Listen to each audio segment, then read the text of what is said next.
Awesome. Thanks for being here, Jake. In Vancouver. In Vancouver. It's sunny. It was sunny today.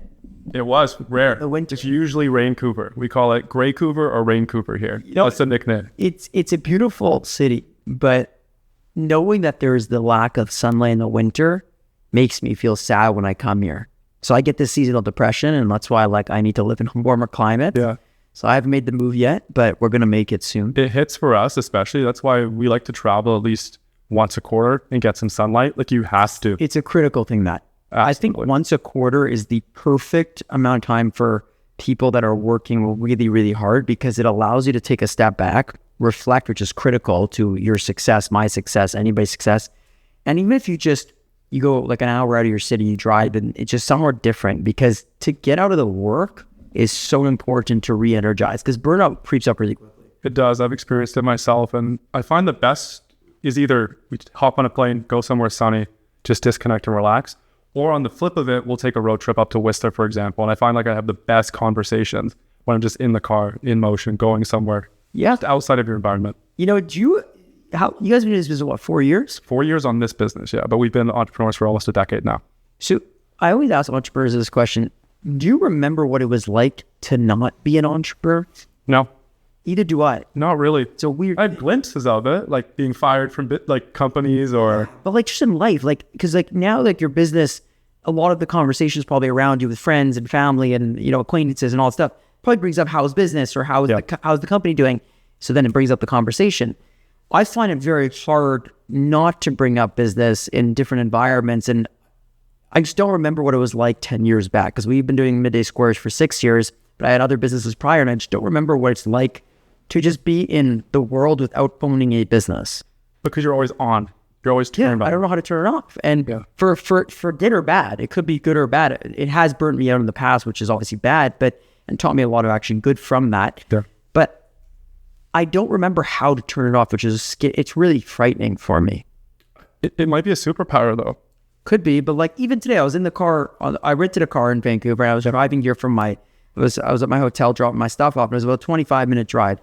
And I didn't even just pause to think. It was just okay, running to bed. What am I doing tomorrow? How am I prepped for a meeting? Is it this? Is it that? What should I say in the podcast?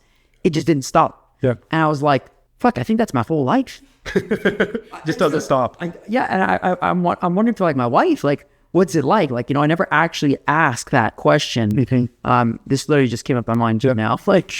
So yeah, no, I just don't know if it's possible to turn it off when you're so passionate about something or building something. The lines just get blurred. Yeah. You don't know that there's a boundary, and sometimes that affects your personal health, lack of maybe a meal plan or a consistent schedule working out, and you get late nights, or for me, for example, I'll get really inspired and I'll stay up till 3 a.m., but then my next day's wrecked.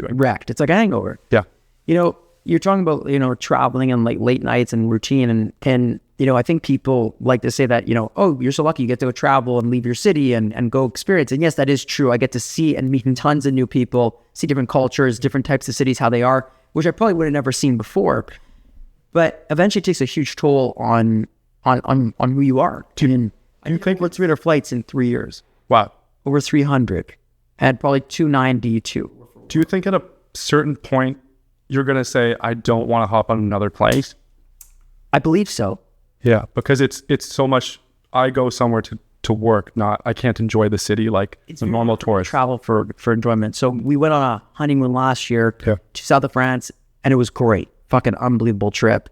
But I was able to disconnect because Europe, we don't do work in Europe. There's no Midday Squares. So there's no vendors to meet with. There's no distributors, nothing. Not even network for me to meet with. Right. But when I come to New York, or I go to Florida, or I go to Vancouver, or wherever I go, it's always oh, well, XYZ is there. I should hit them up. I should talk to her. Yeah. And it's I feel bad if I don't, which is I need to work on that, because it's not fair to the people I love, and it's not fair. I think entrepreneurs are selfish, and I say this in a way that's a superpower and a negative. Mm-hmm. It's selfish in the way that you're able to build something very special and see a vision and actually do whatever it takes to accomplish that, which is probably better for the world anyways. The second part is, in my case, I'm married to someone that's not an entrepreneur, and to her, it's always about my life, the Midday Squares or this, and she's not offended by that, and we've talked about it, but it's kind of still selfish. It's all about myself rather than her when I try to make it. But any conversation with friends or acquaintances, it's like, oh, I saw you were in this new retail. Congrats on Costco. Yeah. Instead of saying, oh, well, Melissa, what's going on with you? Yeah. And I also think you're so well known for Midday Squares. It begs the question, who is Jake? Who is Jake outside of MDS?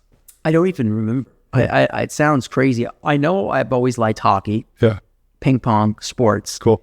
But I've actually lost track of doing those things throughout this journey. So I've made it an effort to at least play sports once a week now, minimum. I might play 4 times a week. Yeah. I also was always the guy that loved getting together and going out and partying and having fun. I haven't done that in a long time. Yeah. I still have fun, but in different ways. So I don't remember I don't know who I am outside of Midday Squares, but I know it's not my full identity, which is critical. Yeah. I used to think it was. And then now I've worked hard to, back that up and stay away from that, because Midday Squares is a chapter of my life. It's part of what I'm trying to do, and it has purpose within it. But my real life is everything outside of that. It's the people I hang out with. It's my family. It's my friends. It's my hobbies. And I think it's important. I'm not saying work-life balance is the thing. I'm saying it's important to know that you have an identity outside of your business, because if it fails, you're not tied to that. No, you're not your failure. You're not the business failure. You have your own self-identity outside of that. And that's important, because that will make you that will give you more confidence in your business, give you more confidence and momentum to build whatever you're building. But it's very hard to work through that, I think. So if we take ourselves back to starting our business, oftentimes I was so in the business and I was working on it, and it was my identity. And it took a switch about, I would say, 2 years into my business to realize, hey, I am my own person. I have my own hobbies. I need to focus on my health. I wasn't working out as much. I was, losing weight, losing muscle mass. And for me, there was it was like a switch where I was like, I need to find my own identity. I can't just be tied to Couch House. I can't be tied to my business. And at the same time, when I'm working with my wife as well, like, where is that boundary? Do we go on dates? Why aren't we going on dates? What has to so quick? Yeah. And then next thing you know, it's like, well, okay, if you make $1 billion and then you have nothing else in your life, is it really worth it? I always say to my partners, if Midday Squares gets to $1 billion, and I say billion just because it's a big impact number. Right. There's many other big numbers, but if we get there and we hate each other, or that we don't even have a relationship anymore, was it worth it? I don't think so. No. Because money can't buy friendships. Money can't buy love. These things aren't, you're not able to purchase surface level wise. You probably can. Right. But I think that when I was on my honeymoon, I was having so much fun. I was just like in a place of just being present is the word. Present, for sure. Without worrying, not thinking, not trying, not doing. And I think that's where I got to figure out the flow, is how do you remain present while building your business or whatever you're trying to, impact you're trying to make in the world. I think as a visionary, you oftentimes get caught up, and I speak for myself, in this bigger picture, this grand vision that we have for the company, that we can just ignore the day-to-day. Yeah, and it's scary. Like, things just pass. Like I realize sometimes I don't even answer my friend. We have like a group of friends that send messages, and sometimes just they send 60 messages, which is a lot. Yeah. And I just won't even read it. Yeah. And I feel bad, because it's like, I know I would laugh at that stuff. Like, it's immaturities. It's banter. Banter, you know what I mean? Yeah. Banter. And I love that shit. Like that, I used to, like you said, my identity before, it's like that was me. I was like the one leading those conversations, egging it on. Yeah. So for me, I'm just like, I don't know. I think that, like, do I regret anything with entrepreneurship? Absolutely not. I've become such a stronger person, a better communicator, a more empathetic person, more aware of a lot of things. But I think that with all of that, I became so addicted to wanting to build and to do and be productive and win. That has a real cost of just like my own self. Does that come from you growing up playing sports and that athletic win mentality? 100%. I think, like, I played goalie my whole life, and with goalie. Same here. I played in soccer. The same thing. Yeah. Ice hockey and soccer, the same thing. So I think with goalie, it's like there's so much pressure. It's you take it personally when it's a goal. Yeah, I always used to. Yeah. And I think that, like, sports is great because it teaches you competitiveness. It teaches you how to communicate with other people, to work together, collaborate, understand how coaching works specifically, and performance.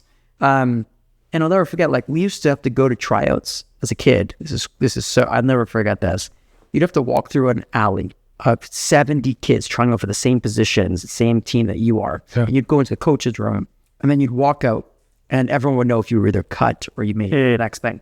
And you'd have to do a walk up, whatever, shame. Yeah. So, but what it taught me was I'd get cut. And it taught me there's two options. You could sulk and you could be miserable, put your head down and walk right past all those people that are judging you potentially and feel belittled and feel small. Or you can walk out there and you could say, I believe in myself. I trust myself. Walk with your head up high, confident, proud for all the effort that you put in, and come back and make it next year. Work your butt off, train your hell off, and come back. So you have two options. Most people sulk and they choose, I failed, I'm a loser, I didn't deserve it. The other people, the people that I know that win in life, they say, you know what? It is what it is. I'm going to come back stronger and I work my butt off to get there. And they did, and they got on the team. Yeah. And you saw the difference. People were investing in their training. They were investing in their health. They were doing these things at young ages. Yeah. So I learned that. And I was like, can that be applied to life? And it is. It's the same thing. It's just, I think more kids should have to go through competitive sports or competitiveness in some sort of demeanor. Absolutely. Compete in life. And I even find now that they're not even grading kids in school and giving them that differentiation of this is excellent and that's what defines it. Yeah, they're not. Some kids would tell me like failure is like, I have my nephew called me the other day. He FaceTimed me and he's 6 years old. Think about this, 6 years old. Yeah. My brother's an entrepreneur too. Yeah. So, and he had some situation at school that happened. So he was rejected by people, not a bullying situation, but the kids didn't want to play. Yeah. So he was hurt, came home and he called me and he's like, have you ever been through failure? And I was like, are you kidding? You asked me this is a serious question? He's like, yeah, tell me. So I told him, I said, heartbreak was one of the things in my life that, I felt like a failure. I felt like I was a loser in quotations, but it was the best thing that ever happened to me. It led me to my current wife, number one. It led me to joining Midday Squares, which was a great decision in my life. Yeah.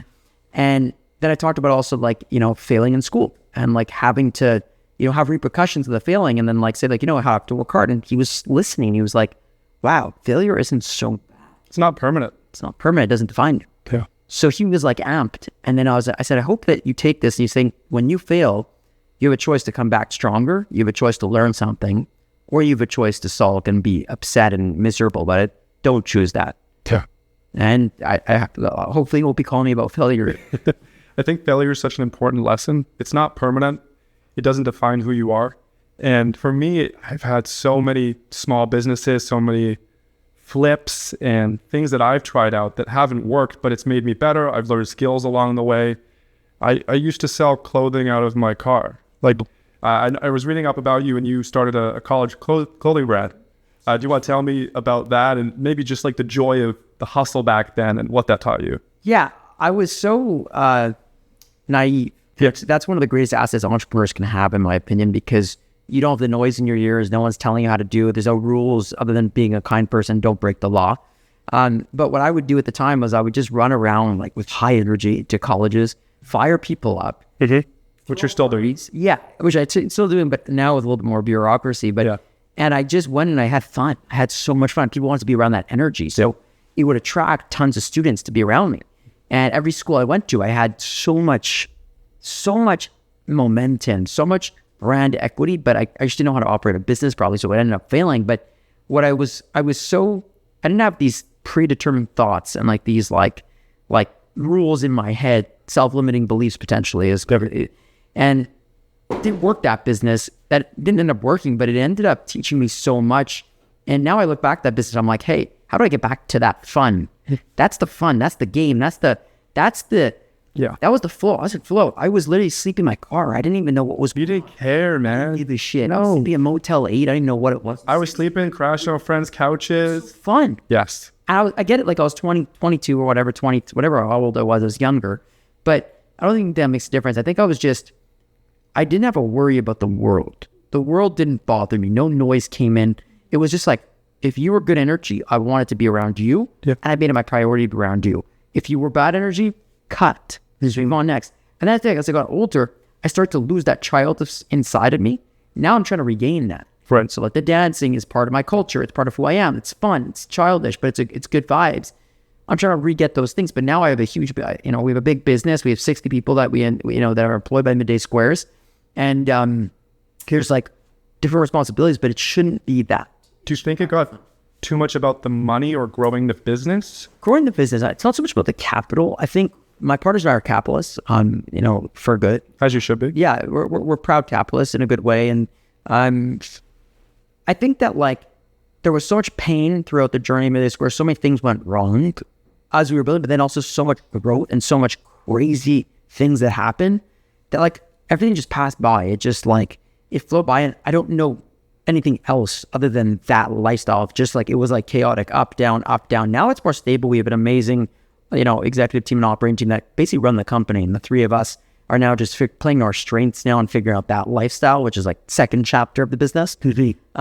But we were just too much. We were at the grind. Like the hustle culture was everything. It was It was 5 a.m. till 10 p.m. every day. Yep. No matter what, just rinse and repeat. So I don't remember much of it.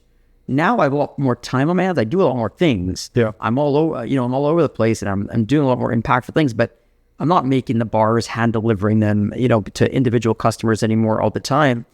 That grind is different, right?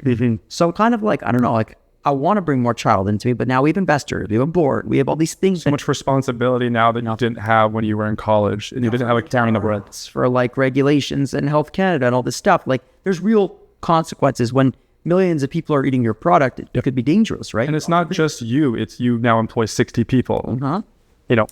Millions of people consume your products. And now we're responsible. Yeah. Like when I was doing the college thing, it's like, I didn't think about like turning this into like a big business. I was just like, I'm having so much fun. Yeah.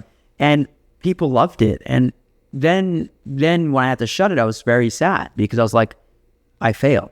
But I knew why it didn't work. I was very cautious. And then when I joined Midday Squares, I said, I can't fail. That was like my big thing. It was like, we have to make this work. So I did everything in my power to make this work. And it's going well. It's like now we're becoming part of the systemized bureaucracy in a good way. Like we're bureaucracy, a lot of the operational stuff, right. Quality and safety to the point, world class. But I miss just, not giving a fuck about anything. Yeah. In a kind way. Of course.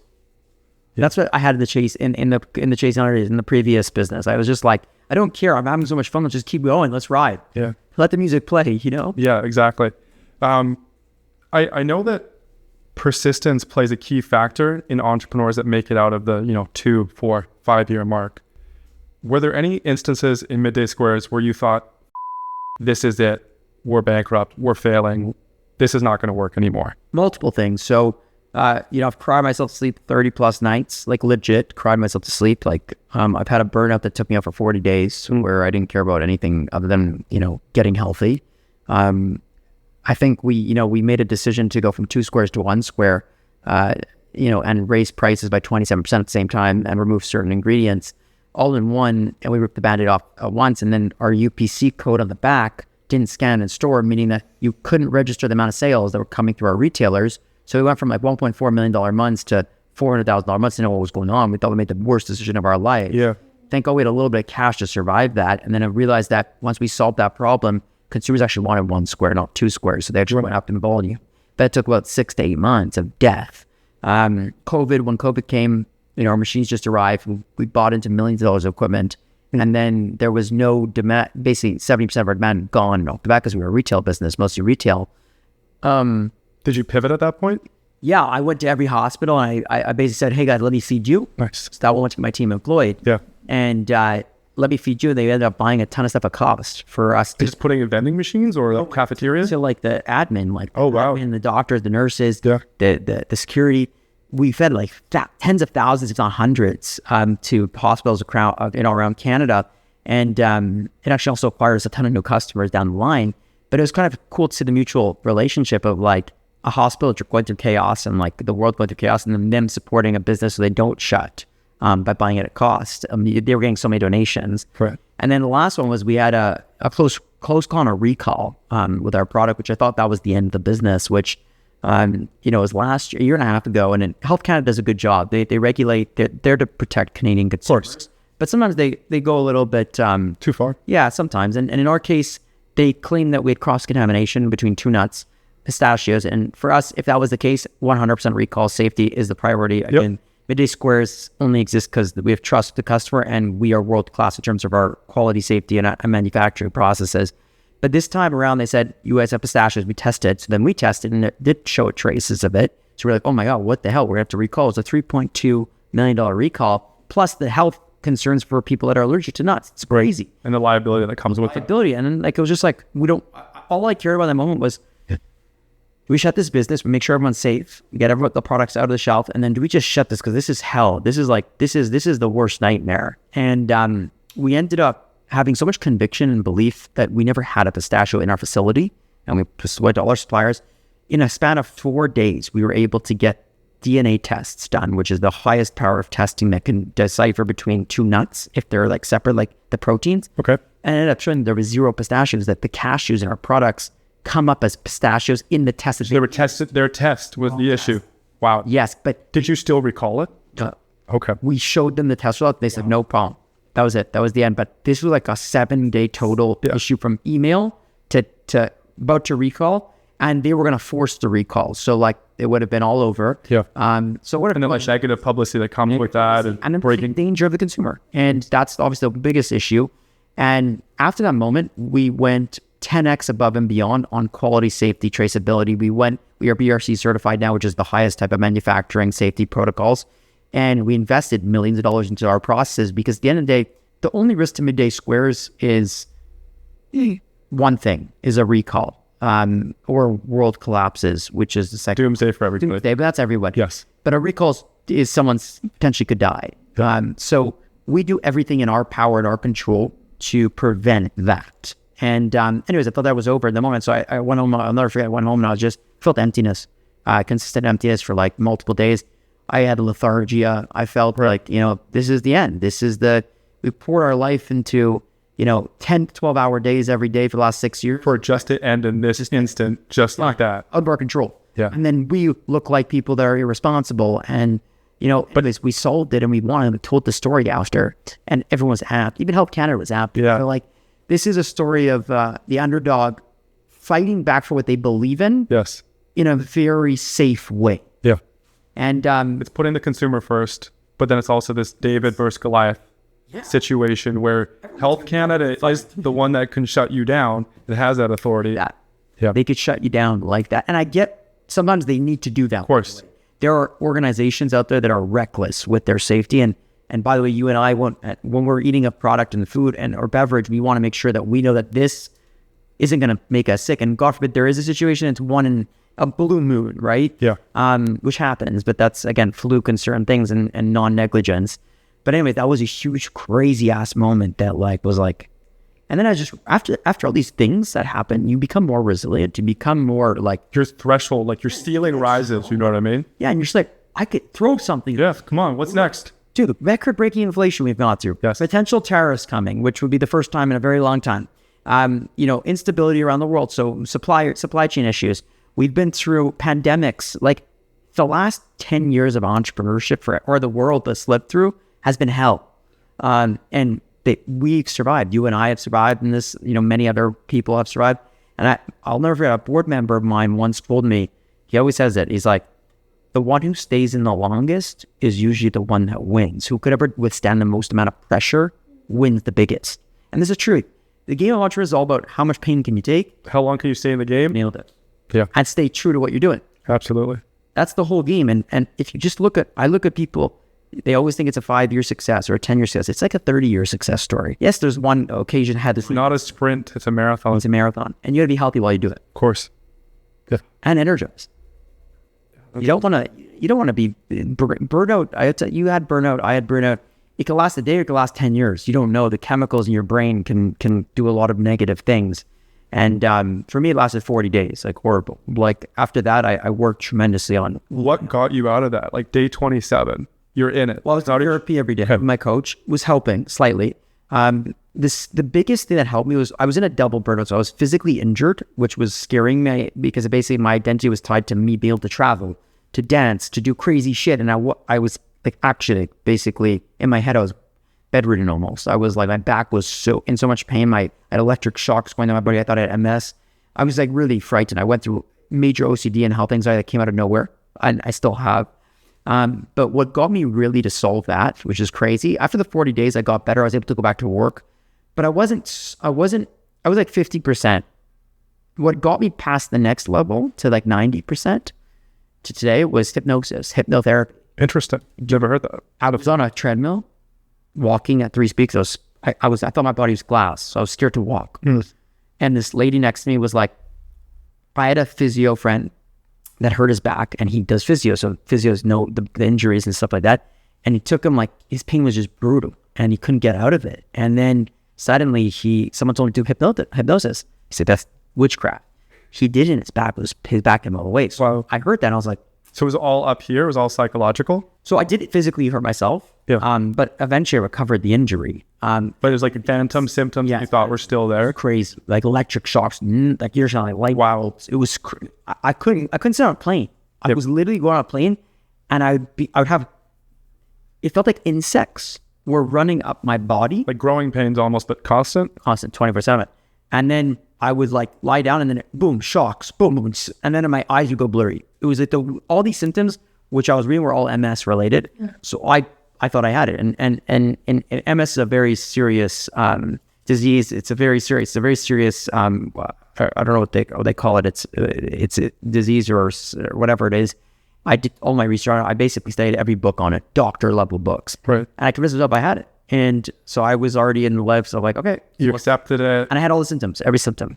And honestly, the fighters that do have MS and that do get through it, like, they're inspirational. To be honest with you, like, what they deal with is insane, and how they function and get through it is really inspiring. They're like the real fighters of the world. But I was convinced, and I did everything with private medicine. I invested so much capital into figuring this out that I almost became psychotic, where I started to think, like, when I would drive my car, that I would hit a car, and then convince myself that I did it. I'm driving back to the site later. I had like brain games were going on. And I lost control of my life. And hypnosis, I did 15 sessions, and my volume of all that stuff just went down completely. Wow. I still have issues, like certain little small things, but they're relatively irrelevant. And I have control of my life again. And I realized that my subconscious is so powerful that if you have something stuck, it controls your function of your body. Absolutely. So I went through this crazy thing, and I don't wish upon no one, but I also learned myself so much. I learned how to calm myself down. I learned how to deal with certain issues with physical. Listen, I think that after going through that whole experience of burnout and trying everything, osteos, doctors, everything you can imagine, tons of mental health stuff, I think the big thing is listen to your body.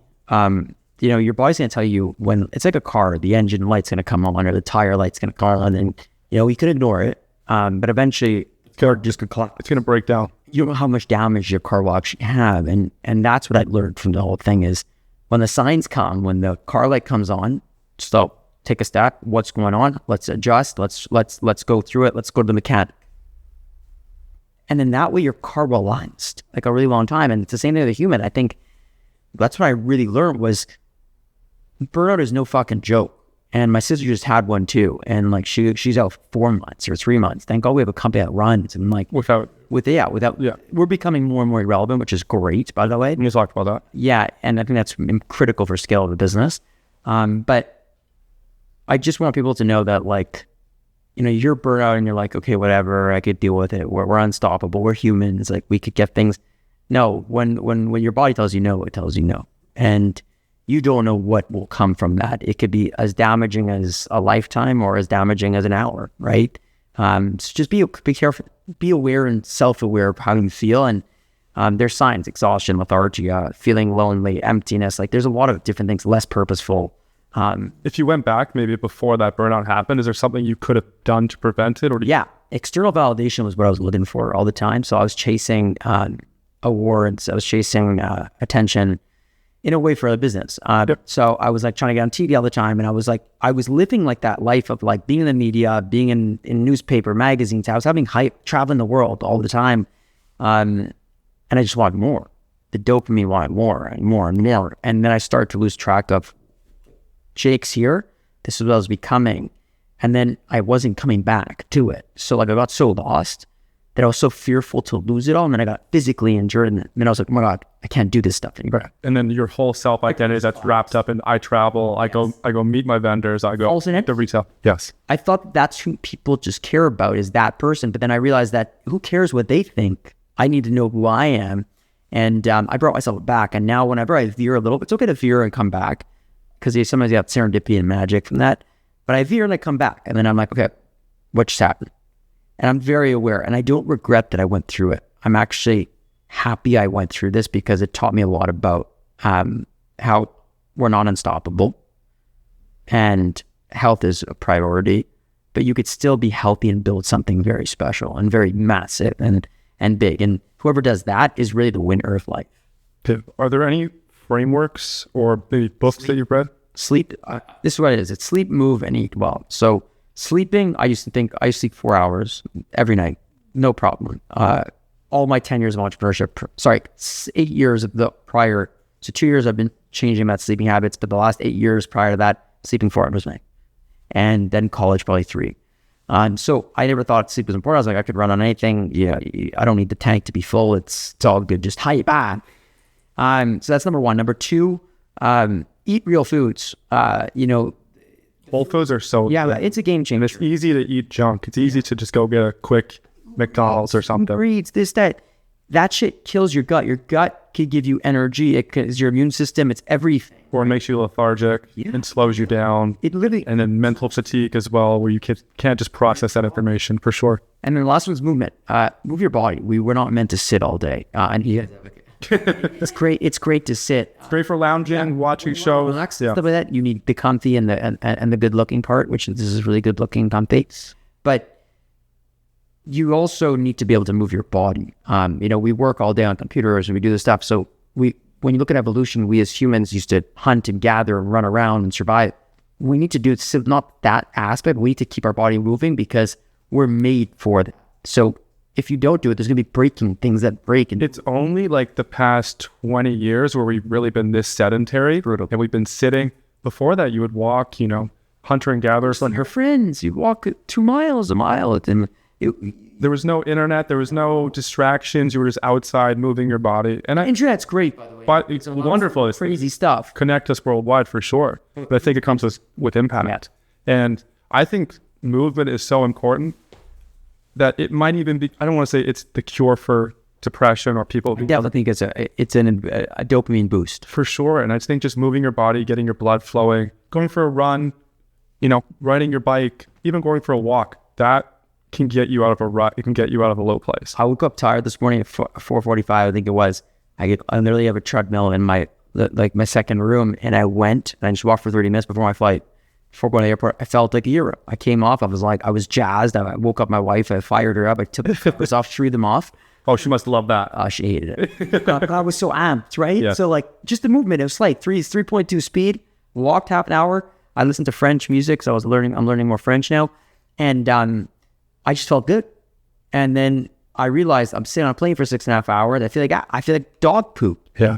Because it's too long. Yeah. Unless you're sleeping, right? Which is fine, but we're made to move. And that's why new things I do is every 15 minutes I'll just get up, 5 push-ups, just walk around, mix it up. And it changes everything. My happiness is the most important. That's awesome. I want to segue over to maybe business frameworks that you use. I know it's really important to have the right people in the right seats. Oh, yeah. And knowing for myself, when I first started my business, I always wanted to be chief this, chief that. And it was just such an ego-driven title that it didn't really mean much. But just stepping outside of, my way and allowing other people to be in the seats that could benefit the company was really helpful for us. Can you speak to maybe your experience with that? Yeah. So when we first started the business, it was me, my sister, my brother-in-law, and we were all third owners of the business, and they wanted to be co-CEOs because they like the ops. I was like, I need a chief something role, so I'm going to be the CMO because I thought that was whatever, I'm a marketing guy, Yes. So I did it, and I was absolutely fucking brutal. 8 months of detrimental shit to the company. People were quitting. The company was hurting on the brand side. I was a horrible manager. I was really bad. I was trying to push through. I was like, I'm an owner. I can't be managed. I have to be bold and tough. Yeah, you can't cage me. I'm an animal. Yeah, I'm an animal. Lion. Fucking lion. Yeah. I'm a fucking jaguar, whatever. And then suddenly, next thing you know, I'm sitting as the CMO and I'm miserable. And my partners are kind of it's not really working. And I was playing to a weakness of mine. I wasn't playing to a strength. So we were doing therapy, and I finally just admitted, I was like, I can't be the CMO. I got to step down. I need to be managed. I'm good at building relationships. I'm good at making friends, at building, making noise. I'm not good at management and systems and all this stuff. Why am I trying to fix that? Why am I trying to tell myself that I have to be that? And then my partner's like, yo, this is unbelievable. Go figure it out. Have fun. Yeah. This is the best thing you could have done. Yeah. And in that next couple of months, I figured out what my strengths were. And I went back to those. And I was like, this is what I want to do. This is the job I want to do because this is the most value I can bring to the organization. This is the easiest way I can live my purpose and make the most impact. And that's what I learned. I said, I will never play to my weaknesses again. I will only play to my strengths. And the moment I play to my weakness, I know something's wrong. And that's why I stepped down from CMO and my ego was hurt for a little bit, but I realized that is the best decision you can do is if your partners are good at one thing, you should be good at another thing. If they're bad at something, you should be good at what they're bad at. They're bad at something, you're bad at something, they should be good at that. And same thing goes with hiring. You build teams to help you build your vision of what you're doing. And, the team that we've built at Midday Squares now, they are rock stars. They are basically running this organization. We have a great CFO, the COO. She basically started hiring a bunch of people in her team on management level, and they're running MDS. And Leslie, Nick, and I are slowly stepping back. And our goal is to become as irrelevant as possible in the day-to-day operations, because that means we made a success. That means we built a successful business. If you can go take a hiatus for 30 days and your business still runs without you, that's awesome. And that's what I said to my sister. She was our CEO. She stepped down and she's figuring herself out now. She had 4 months off. Company's running just fine. We're growing. We're dealing with, and I could say that we have amazing teammates. Like I trust them so much. They literally just sent a message yesterday saying that they produced 95,000 bars yesterday, or the day before, 95,000 bars of peanut butter on our line at a 98% efficiency. We used to be at an 80% efficiency. That's these are huge swings. Mm-hmm. And this came because people that we brought in have been there, done it, have embraced our vision, feel like it's theirs too, and have skills that we don't have. So they came in and brought that, and that expertise in this, and the bureaucracy in a good way is game-changing Midday Squares. We went from, we're growing at 50% year over year, and I don't feel scared or I don't distrust our manufacturing process. I feel so confident in it because the people that are there now, they are rock stars. And, when we try to just fix everything ourselves, it didn't work. Yeah. We say in our business, it's like we're putting it together with bubble gum and tape, basically. We're just trying to fix it. Bubble gum's strong. I like bubble gum. Yeah, right. I guess a question for you is, what was that first key hire for you guys? A videographer. Really? We believe in storytelling. Storytelling is what drives this world. It's how we as humans communicate every day. So when we were filming ourselves at the beginning, it was literally me documenting, taking my phone out and be like, in the middle of an argument, hold on guys, let me film. It was really awkward. So we literally said, fuck that. We need a videographer and an editor to capture as much content as possible because we're going to act like a reality show. It was our marketing strategy on entrepreneurship. It's all about attention. It is. And we started getting it. And she was doing a phenomenal job. But when we realized that job is actually two people's job. So this is where you learn as you go, right? You build the car as you go. So you need a videographer and an editor because it's too much work for one person to do all the capturing and then tell the story in the amount of time you need it for. Right. If you want it in terms of lengthy time, you didn't care, that's fine. But so we hired her and we learned a lot from her. Her name was Nadia. She was phenomenal. And yeah, storytelling has now become part of our gene of our company. It's literally part of the DNA. And then when you were hiring an editor and you were hiring a videographer, who was doing the storytelling, like the storyboarding? Who was coming up with the hooks? So Leslie, my sister, she's really good at that. She really likes it. She loves telling stories. She loves guiding the stories. She has a great vision and a unique ability to see something that people would care about. At the beginning, I was just running the content, just documenting, because I was part of that in my prior business and it was working really well. And it was my idea, like, that do this reality show. But then she brought it more strategic and more like guided rather than just let's film and post. But the film and post is what got people actually excited. They're like, what is this? Who are these people? They're showing hand delivering product and they're showing making bars at 5 a.m. Like, these people are crazy. And I think that, going forward, the best marketers in any industry are going to be the best storytellers, whoever the best storytellers and whoever's most authentic too, because authenticity seems to be a buzzword, unfortunately, in this world. So if you are just authentic as a brand, people are going to connect to that and build trust and relatability with you. And I think that's what works. It's the raw emotions that we feel every day that Instagram and TikTok becomes the highlight reel of our life. And we don't tend to share the real, the raw, the authentic, the highs and the lows of the business. That's the most important thing, is the highs and lows. Fuck everything else. Honestly, like, It needs an arc. our best content is the emotions of the high and then the emotions of the low. So the drama from the low and then the high celebration. The middle stuff that's average or like thing gets an average outcome. You want to make average decisions, you're going to have an average outcome. You want to make unaverage decisions, you're going to have an unaverage outcome in life. So you're going to be good or bad, it will be up here or down here, but it's on average. And you're always pressing record. It doesn't matter. Most of the time. Yeah. We used to press record a lot more. Now we've pressed it less, just because, like, again, we had some stuff with ops that we had to just deal with, a lot of stuff like that, but we're going back to that a lot more. We have terabytes on terabytes of content since day one, of everything from legal battles to raising money to firing, hiring, to everything you don't see in a business. Because we want to tell that story. We're going to call it the road to 100 million. And you have every moment that has happened in that 100 million, 0 to 100. And everybody that buys a bar is a part of that journey. And they feel like they're with you. That shouts about it. The goal was get people to feel like they're buying from a friend when they go to the grocery store. There's 30 to 40,000 items in a grocery store. You can't step up from the outside or stand out from the crowd if you don't have any capital, because you could do a spend and buy an end cap. You could pay for that. It's millions of dollars. But if you don't have that, the only way to do it is to get people to feel close to your brand before they buy your product. So what we do is we make them feel like they're buying from Jake, Nick, and Leslie.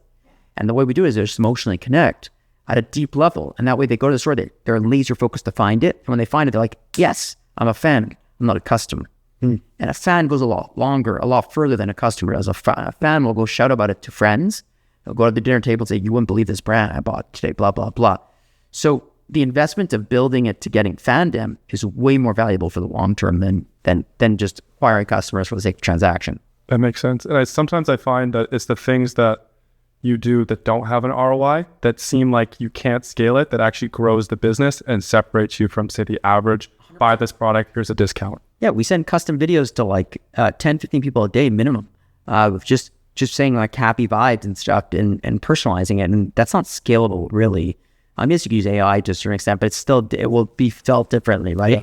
But the truth of the matter is we do it because when you make someone feel something deeply inside, they're there. They crave that. Humans crave this type of connection. And if you just give it to them, because there's nothing out there that's doing it, most brands are so lazy with things. They're just like, customer experience has gone down, in my opinion. Service has gone down. If you just do a little bit more, just a little bit of care, it stands out from the entire crowd. That extra phone call goes a long way. That video message, that personalized text. It's just care. Yeah. Care and give people real and care. And I promise you, any business, it will take you so much further. That's awesome. Yeah.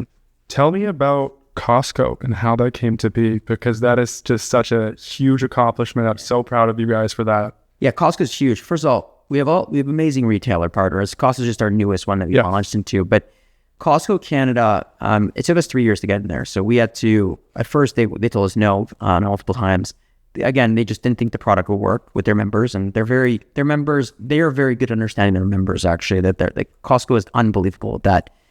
And when they told us no, we felt discouraged, but we kept going. And we basically said, guys, let us just show you that it will sell. Like, give us a chance. So we did a roadshow, and a roadshow is basically you sample a product and sell the product as you're sampling it. And we did it at the price point we believed would work. And Costco was like, they're like, you could do it, but we don't really know if it's going to work. And we ended up telling them, like, we'll break the record. We had so much conviction that we said, if we don't break the record, you don't have to take us, like type of thing. Yeah. And we ended up doing the roadshow. We sold like 200,000 bars in the roadshow that we did. And we broke records. And basically, we became like undeniable champs in that perspective of the roadshow. So Costco was fired up and they're like, let's go nationwide across 70 at three warehouses into Costco. And this was like a huge moment for us because like Costco, it's a volume. It's a lot of volume. And, when you work on something for 3 years, it just feels really fucking good when you finally get that chance. And then you got to work to sell it, right? But like when we got the yes, and then it actually landed in their warehouses, until it lands, it's always you never know. Yes. It just felt like, 3 years of pain led to this greatness. And now the game is just starting to get a hustle now more. But now that you have it, it's like, I need to keep it. Yeah. I need to maintain this and grow. But there was still that like feeling of like, wow, that was fucked. Yeah. That would like, when you work so hard for something and then it finally comes true, you're like, Yes. Holy fuck, we did this. And it was the teamwork. It was everyone. It wasn't just 3 of us, but it was everyone from our community, like showing up to support us, Yes.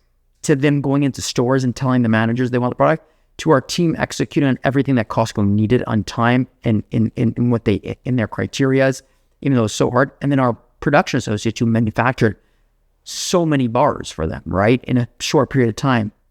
So it was really a group effort. And I think that we're going to have a lot of other partners down the line that do similar things, but this is a big moment for us. So if you're in Canada and you're listening to this podcast, go to Costco, go to Costco and look in the fridge and go get yourself a midday square. It's good price. I love the salesmanship. Did you ever think that you would sell in Costco? Was this on your 3-5 year plan? Do you guys believe in that? Like, how do you put that into the universe and actually achieve it? So we did believe that we'd be in it. You know, I know we discussed before, conviction is really important. And we believe that we deserve the spot, but we'd have to work for it. We knew we'd have to work for it. It was always in the plan. We knew we would get there eventually, but we knew that we had to work for it. And it was actually a really great experience to have to work really hard for something, because sometimes you get opportunities, they come to you and it's like, okay, the negotiation's a lot easier and, you know, you're in and it's like, okay, like that was fun, but that wasn't as hard as I thought. Costco was like, it was rejection after rejection after rejection, and just never thought that, like, it kept on being like, this is getting harder and harder to get into, and that maybe it wasn't a home for us, but we really stayed true and had, you know, unconditional belief in that we'd get it, and we did anything in our power to get it, and it's in. And I just think that it teaches you that anything's possible in life as long as you believe, and as long as you have the ability to execute what you believe in. Yeah, that's great. It's truth. So go get yourself a Costco.